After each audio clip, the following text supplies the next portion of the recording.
안녕하세요, 우주. 이제는 더 이상 거대한 정부나 국가의 전유물이 아닌 시대가 됐죠. 바로 뉴스페이스 혁명이 시작됐기 때문인데요.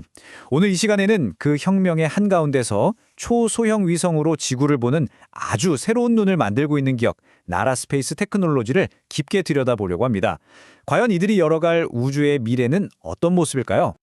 모든 이야기의 시작은 바로 이 거대한 변화에서부터 출발합니다. 먼저 왼쪽을 보시면 이게 바로 올드 스페이스, 그러니까 우리가 흔히 알던 방식의 우주 개발입니다. 막대한 세금과 정말 긴 시간이 들어가는 그야말로 국가적인 프로젝트였죠. 하지만 오른쪽을 보세요. 이제는 민간 기업들이 훨씬 작고 빠르고 또 저렴하게 우주의 문을 여는 뉴 스페이스 시대가 본격적으로 시작됐습니다. 그럼 이런 궁금증이 자연스럽게 생기실 거예요. 말로만 듣던 뉴스페이스 기업이라는 게 대체 실제로 어떻게 비즈니스를 하고 또 어떻게 세상을 바꾸고 있다는 걸까요? 오늘 나라스페이스를 통해서 그 구체적인 답을 한번 찾아보겠습니다. 오늘 우리가 함께 따라가 볼 여정입니다. 먼저 올드 스페이스에서 뉴 스페이스로의 전환을 이해하고요. 그리고 나라 스페이스가 어떻게 우주에서 자신의 실력을 증명했는지 확인해 볼 겁니다. 그런 다음 그 기술로 뭘 하는지, 우리 삶을 어떻게 바꾸는지, 그리고 이들이 꿈꾸는 정말 거대한 미래까지 차근차근 짚어보겠습니다. 자, 첫 번째 장입니다. 올드 스페이스에서 뉴 스페이스로. 이 변화가 말로만 들으면 잘 와닿지 않을 수 있는데요. 지금부터 구체적인 숫자를 통해 그 차이를 확실하게 한번 느껴보시죠. 이 표 하나면 모든 설명이 끝납니다. 이건 뭐 변화가 아니라 거의 혁명 수준이죠. 과거에 수천억 원을 호가하던 거의 냉장고만한 위성이 이제는 20억에서 30억 원짜리 여행 가방 크기로 확 작아졌어요. 근데 무엇보다 놀라운 건 제작 기간입니다. 길게는 10년씩 걸리던 일이 단 1개월로 줄었다는 거예요. 바로 이 압도적인 속도와 효율성이 뉴스페이스 시대를 이끄는 진짜 엔진인 셈이죠. 두 번째 장으로 넘어가 보겠습니다. 아무리 지상에서 뛰어난 기술을 만들어도 이게 우주에서 통하지 않으면 아무 소용이 없겠죠.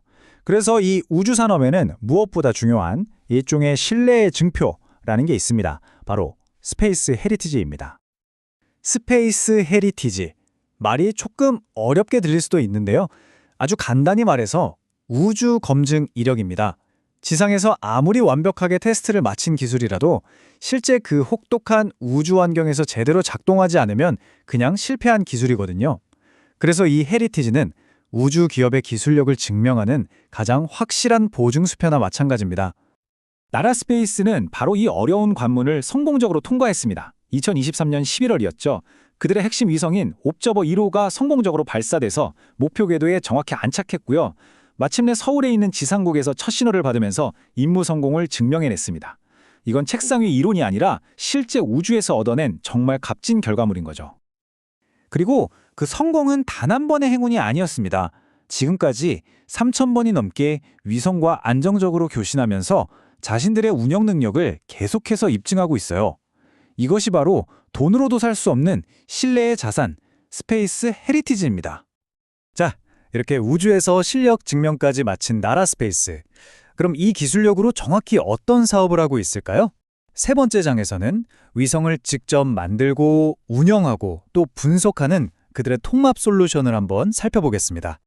나라스페이스의 사업 모델은 크게 세 단계로 나눌 수 있습니다. 첫째, 위성을 직접 제작해서 판매하는 업스트림. 둘째, 그렇게 만든 위성을 궤도에서 직접 운영하면서 지구 데이터를 수집하는 미드스트림.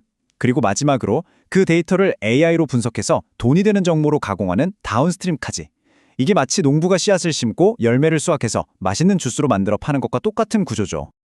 업스트림, 그러니까 제작 분야의 역량을 가장 잘 보여주는 사례가 바로 이겁니다. 바로 미 항공우주국 나사의 달 탐사 프로젝트 아르테미스 2호에 실릴 초소형 위성의 본체를 나라스페이스가 제작했습니다. 이 위성에는 삼성전자와 SK하이닉스의 반도체가 실려서 아주 깊은 우주 환경에서 성능 테스트를 진행하게 됩니다. 대단하죠? 미드스트림의 핵심은 뭐니 해도 자체 위성 옵저버입니다. 이 위성은 1.5m 해상도로 지구를 촬영하는데요. 이게 어느 정도 수준이냐면 지상에 있는 자동차 한 대를 또렷하게 식별할 수 있는 수준이라고 보시면 됩니다. 이 능력으로 독점적인 고품질 데이터를 계속해서 차곡차곡 쌓아가고 있는 거죠. 그리고 마지막, 이 다운스트림 단계에서 지금까지 모은 모든 데이터가 진짜 돈이 됩니다. 자체 데이터뿐만 아니라 다른 위성 데이터까지 싹 모아서 AI로 분석하는 거죠.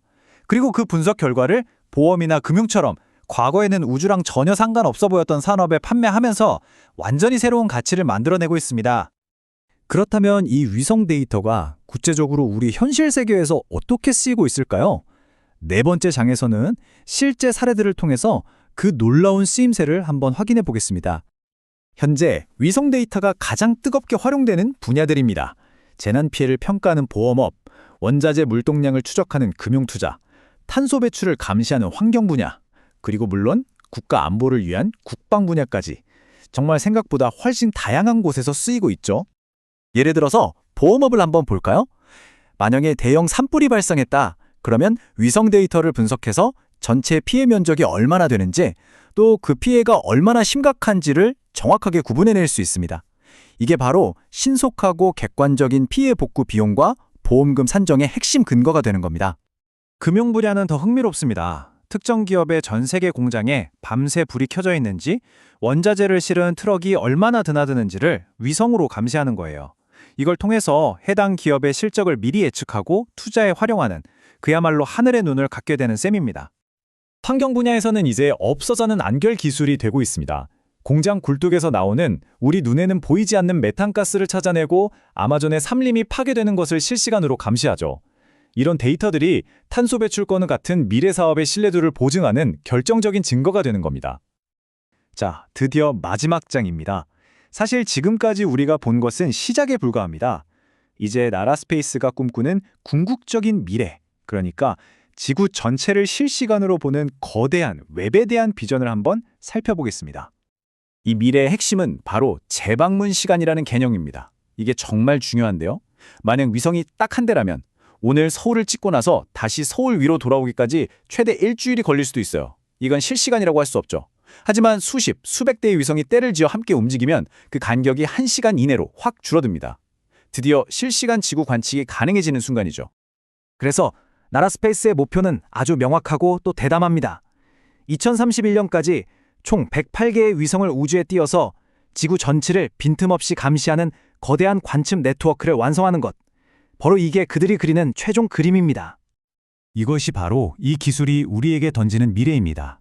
지구 전체를 거의 실시간으로 그리고 아주 상세하게 들여다볼 수 있는 새로운 눈을 갖게 된다면 과연 우리는 기후변화, 자원고갈, 재난예측 같은 인류의 거대한 숙제들을 어떻게 풀어나갈 수 있을까요? 그 가능성은 이제 막 열리기 시작했습니다.